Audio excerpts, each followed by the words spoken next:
भाद्रपद पूर्णिमा 2025 कब है? शुभ मुहूर्त, पूजा विधि और पूर्णिमा कथा। भाद्रपद मास की पूर्णिमा भाद्रपद पूर्णिमा के नाम से जानी जाती है। इस पूर्णिमा के दिन कुछ विशेष अनुष्ठान पूरे किए जाते हैं। इस पूर्णिमा के दिन सत्यनारायण की पूजा, शिव पार्वती पूजा, चंद्रमा पूजा कार्य संपन्न होते हैं। इस पूर्णिमा के दिन व्रत का अत्यंत महत्व भी बताया गया है, जो सभी प्रकार के सुख वैभव को देने में सहायक बनता है। पूर्णिमा की तिथि धार्मिक कर्म एवं अनुष्ठान के कार्य करने में अत्यंत शुभ मानी जाती है। इस दिन को मुहूर्त शास्त्रों में भी स्थान प्राप्ति है। शुभ मुहूर्त का निर्धारण इस तिथि में होता है, जिसमें बहुत से नवीन कार्य भी करने की बात कही गई है। भाद्र पूर्णिमा से आरंभ श्राद्ध कार्य संपूर्ण वर्ष में आने वाली हर एक पूर्णिमा की तिथि कुछ न कुछ खास विशेषता लिए होती है। इसी में भाद्रपद माह की पूर्णिमा को श्राद्ध पक्ष के आरंभ से जोड़ा जाता है। इसी पूर्णिमा से आरंभ होने वाली श्राद्ध कार्य आश्विन अमावस्या तक चलते हैं। इसलिए भाद्रपद पूर्णिमा को स्नान दान का भी विशेष महत्व माना जाता है। भाद्रपद पूर्णिमा व्रत पूजा विधि। भाद्रपद पूर्णिमा के दिन विधि विधान के साथ पूजा और सत्यनारायण कथा करने से सभी दुखों का नाश होता है। जीवन में आने वाले कष्ट दूर हो जाते हैं। भाद्रपद पूर्णिमा के दिन पूजा करने में कुछ बातों का ध्यान रखने से व्रत का और पूजा का संपूर्ण लाभ भी मिलता है। भाद्रपद पूर्णिमा के दिन प्रात काल उठकर किसी पवित्र नदी, सरोवर या कुंड में स्नान करना चाहिए। अगर यह सब संभव ना हो सके तो अपने निवास स्थान अथवा घर पर ही स्नान कर लेना चाहिए। इस दिन व्रत करना चाहते हैं तो व्रत का संकल्प भी करना चाहिए। पूर्णिमा के दिन भगवान सत्यनारायण की पूजा और कथा करनी चाहिए। भगवान शिव और माता पार्वती जी की प्रतिमा को स्थापित करके पूजा करनी चाहिए। पूजा के बाद भगवान को प्रसाद और फल फूल भेंट करना चाहिए।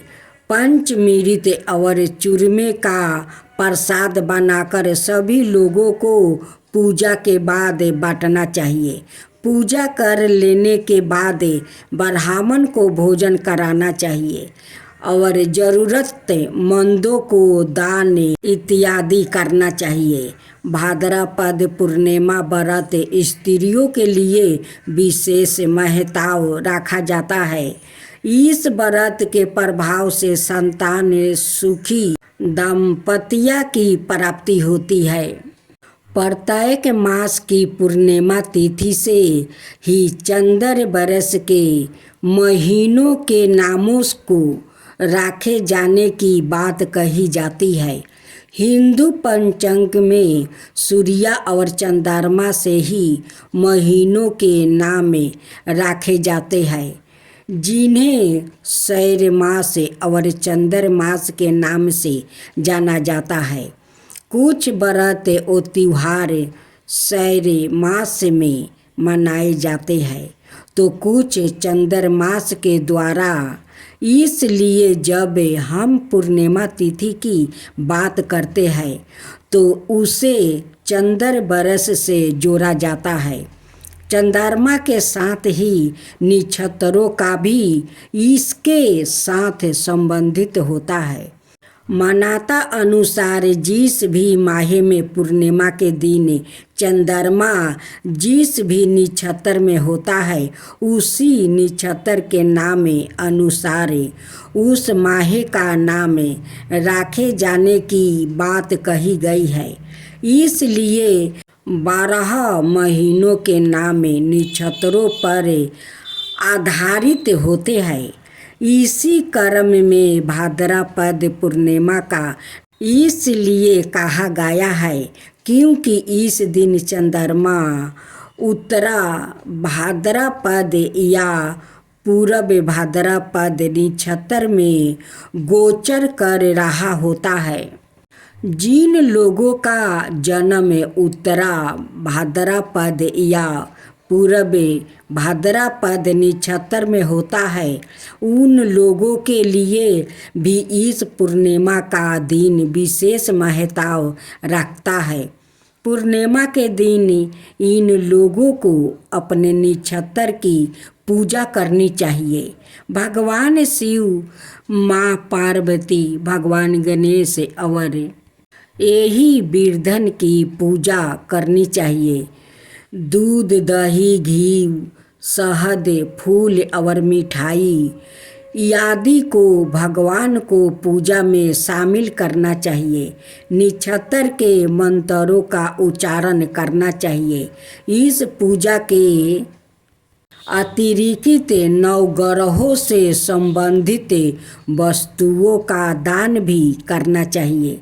दान किए जाने वाली चीज़ों में गुड़, काले तिल, चावल, गुड़, चीनी, नमक, जौ और कंबल आदि को दान स्वरूप देना चाहिए। भाद्रपद पूर्णिमा के दिन उमा परमेश्वर व्रत करने का भी विधान बताया गया है। धर्म शास्त्रों में इस पूर्णिमा के दिन भगवान शिव और माता पार्वती की पूजा की जाती है। इसके साथ ही रात्रि के समय जागरण करना चाहिए। नारद पुराण और मत्स्य पुराण में इस व्रत के बारे में भी बताया गया है। इस व्रत को करने से मंगली के सुख मिलते हैं, दाम्पत्य सुख प्राप्ति होता है। उमा परमेश्वर व्रत के साथ ही गाथा भी सुननी चाहिए। इस गाथा को सुनने से व्रत का संपूर्ण फल मिलता है। गाथा इस प्रकार है। ऋषि दुर्वासा जी एक बार भगवान शिव शंकर जी के दर्शन करने, उनसे मिलने कैलाश जाते हैं। कैलाश पर भगवान शिव और माता पार्वती के दर्शन करे वो अत्यंत प्रसन्न होते हैं। भगवान शिव ऋषि दुर्वासा को एक पुष्पमाला भेंट करते हैं, जिसे दुर्वासा प्रेम से स्वीकार कर लेते हैं। भगवान से भेंट कर लेने के पश्चात दुर्वासा वहाँ से आगे निकल पड़ते हैं। मार्ग में वहाँ भगवान श्री विष्णु जी के दर्शन के लिए भी उत्सुक होते हैं और उनसे मिलने के लिए विष्णु लोक जाने के लिए आगे निकल पड़ते हैं। लेकिन तभी उनकी भेंट इंद्र से होती है। तब दुर्वासा जी भगवान शिव द्वारा उन्हें प्रदान की हुई माला वो इंद्र को भेंट में दे देते हैं। इंद्र अपने अभिमान में उस माला को अपने वाहन ऐरावत हाथी को पहना देता है। ऋषि दुर्वासा यह सब देखकर क्रोधित हो उठते हैं। उन्हें यह कार्य अच्छा नहीं लगता है और दुर्वासा क्रोधित सवार में इंद्र को कहते हैं कि तुमने महादेव शिव शंकर जी का अपमान किया है, इससे तुम्हें लक्ष्मी जी छोड़कर वो चली जाएगी और तुम्हें इंद्र लोक और अपने सिंहासन को भी त्यागना पड़ेगा। यह सुनकर इंद्र जी ने ऋषि दुर्वासा जी के समक्ष हाथ जोड़कर क्षमा याचना करी और इस श्राप से मुक्त होने का उपाय पूछा। इंद्र की विनय सुनकर दुर्वासा जी कुछ शांत हुआ और क्रोध शांत होने पर ऋषि दुर्वासा जी ने इंद्र को बताया कि उसे उमा परमेश्वर व्रत करना चाहिए, तभी वो अपने स्थान को पुनः प्राप्ति हो पाएगा। तब इंद्र ने इस व्रत को किया। उमा परमेश्वर व्रत के प्रभाव से लक्ष्मी जी समेत सभी वस्तुओं जो उनसे छीन गई थी सभी की सभी प्राप्ति हो गई।